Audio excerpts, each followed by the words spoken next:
Jennifer, Head of Engineering at Protopia, and today I'm excited to bring Brad from Provost. Hi, Brad Lawler, Provost. Yeah. Today we're going to talk about a solution we worked on together that provides data privacy with their product. Brad, please tell us about Provost. Provost is AI-powered stewardship.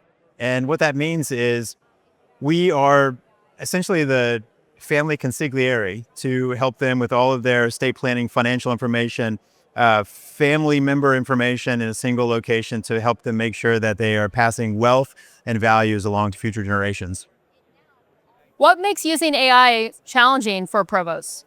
I mean, the main thing is that in order for us to do this, we have to have the most sensitive information for families, all in a single location. And it's very difficult for us to be able to share that with and take advantage of the benefits of AI without having to have an incredibly secure solution in place. What kind of AI capabilities does Provost provide?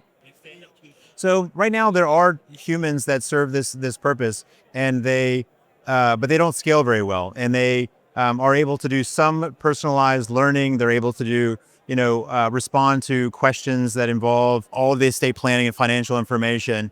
But the responses are slow. It's a very expensive solution. The lessons are not that personalized. And Provost is able to replicate that for a much lower cost, provide on-demand guidance with like an AI assistant to every family member to answer any questions they may have, run scenarios that could help them to create better estate plans and better estate planning structures, and to provide incredibly powered, incredibly personalized lessons for every member of the family.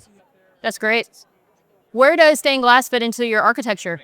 So stained glass has been part of our solution since the very beginning, and it always will be, in that any of that sensitive information, before it leaves the family's environment to go to an LLM, it must go through stained glass transformer. How does this affect the scale and cost?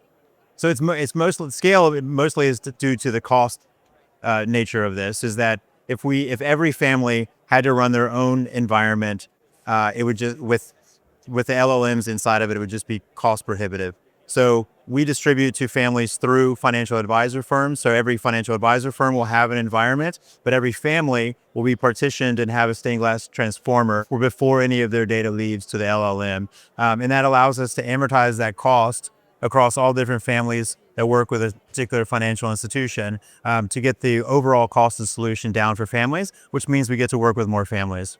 Yeah. What excites you most about what AI is doing for financial planning?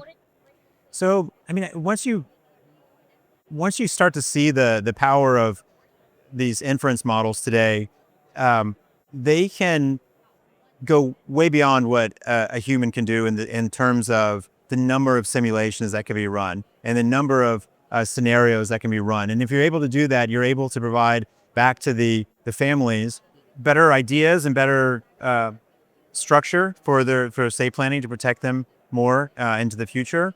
And then I think what's really exciting that AI is doing is on the generative nature of the lessons themselves. That instead of these all being in a PDF or a PowerPoint and kind of being targeted towards a young person versus an old person, that we're getting down to lessons of one that have been so personalized that it is specifically for this person, their learning style, their behavior, the fact that they are they're the beneficiary of a particular trust, the roles and responsibilities that the family is hoping for them to take over. And these lesson plans and these lessons have been targeted to them, and they have the ability to learn through an article, through slides, through a video or a podcast. And the chances of them actually sitting down and listening or reading these and in comprehending it is so much greater because of it.